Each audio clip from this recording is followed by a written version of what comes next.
This is Gerardo Del Real with Resource Stock Digest. Joining me today is the president and CEO of Aguila American Gold, Mr. Mark Saxon. Mark, how are you? Gerardo, good afternoon. Great to talk to you, and perfect pronunciation on the name of the company. Well done. Not many people get it right, so congrats to you, and for some good reason. Spanish is actually my first language, and so, yeah, it makes it a little bit easier to pronounce, unlike Gerardo, which nobody can get right, right? Exactly. No, good job. Listen, you had some news about a week or so ago, and I wanted to have you back on because let me play devil's advocate. If I'm anticipating drill results on a drill program and I get the type of assay numbers, and let me read some of them: 6.1 Yep. meters of 0.17 grams per ton gold, 4.9 meters. And I could go on, right? It's the meters are between 1.2 and 6.1 meters, and the grades are, yeah, let's say 0.17 grams per ton, 0.22, 0.20 grams per ton. So nothing that headline wise screams spectacular discovery to me. However, me knowing the history of the property and me speaking with you, there's a lot in the release that I think probably was missed. And I wanted to have you back on to explain why you're actually encouraged by these early results. Absolutely, Gerardo, and yeah, thanks for the opportunity to give you an update. And I guess, yeah, let's talk about a few bits of context first of all. And I guess first of all, the results took quite a long time to come out, and it's just because the industry is very busy, and yeah, obviously COVID protocols in laboratories slow things down, and also yeah, just the workload of the industry. The industry is running hard at the moment, so it took a bit longer to get out. And when the results came out, I guess we saw them as a positive without sort of blowing the wheels off. Absolutely a positive because the gold is modest, as you said, 6.1 meters at about 0.2 grams per ton. Not a great headline result that you see on some properties. However, we've got to remember this is a brand new property. So within about 20 kilometres of where we were drilling, there had been one hole drilled before. There's been no records at all of any other drilling really in the area of this property, which is particularly exciting. So the reason that we got into this project is to go and find something new, do something different, look in new areas. And really the results in that context are really very good. If you drop them into Nevada, you would see we intersected gold over a 2-kilometre strike length. We intersected highly anomalous arsenic. We intersected highly anomalous tellurium. And I guess even more excitingly, and one of the things that made the project for us in the first place, is that there is an old mercury mine to the north of where we're drilling, and there's an old mercury mine to the south of where we're drilling. So all of those factors in a Nevada context are super indicators of large systems. It's just we're in a bit of a new terrain, and so we're learning things as we go. I think the scale of the spacing of the drilling is critical to understand, right? We're talking 4 holes that were drilled along a 1.6 kilometer strike.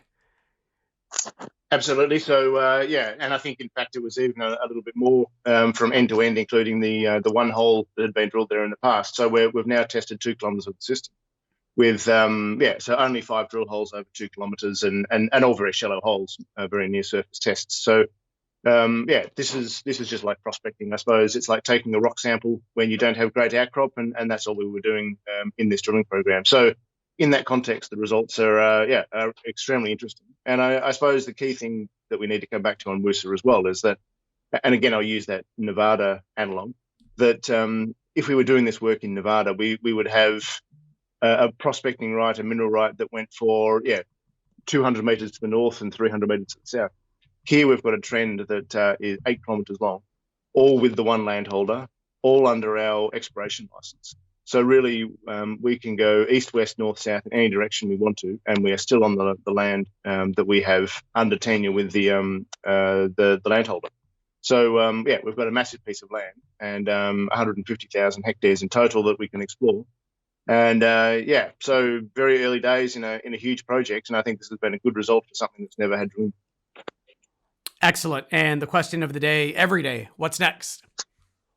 Sure. And yeah, so I guess, yeah, one of the key factors and findings that we saw in this drilling program is that our very southern hole, which I think was hole number 5, So SDH-5. So that hole intersected the highest grade of arsenic we've seen and the highest grade of tellurium we've seen on the project. And so that is sitting out, I think it's 400 meters south of any other drilling. It is on the very last line of our soil sampling. So we have zero data going south. So we know that the structure continues. So I think we've discovered what we're calling an epithermal structure, which is brecciated, it's quartz veined, it's got clay alteration in roughly a north-south orientation. So now I guess one of the key factors is to chase that south. But I guess as well, when we only have 5 holes within such a long trend, and the style of mineralization we're chasing is an epithermal, low sulfidation epithermal system, which varies. Their system's very well known for rapid change horizontally and vertically. So you can go from low grades into high grades extremely quickly, like over a number of meters. So it's such an early stage project that, particularly to the south and particularly at depth of the places where there's great potential. Mark, that's a thorough update, both on the deposit style, the type of system, why the holes were encouraging the Pathfinder element. And I love the context about, if these were the types of results that you saw from what really is pretty much a maiden drill program with modern exploration techniques. This would be hugely positive. So thank you for the context. I also know that you and the team have a deep network that you can access, and it's part of why I participated in the most recent financing. How are things on that front? Are you still, let me backtrack. You've always been looking at many, many, many projects. Is that something that's still active? Absolutely. And looking at new projects, I think, is the core of our business. And Aguila is extremely active in that regard. And we'll be seeing the results of that come through fairly quickly.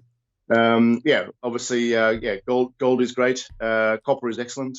Silver is excellent. So we're very focused on those commodities. And we're focused on, I guess, the locations where our existing team in the Western US are able to take full advantage of those projects. And so, we're working on that pathway right now. Fantastic. Well, it sounds like we'll have something to chat about soon. Thank you again for the context today. Anything else that you'd like to add to that?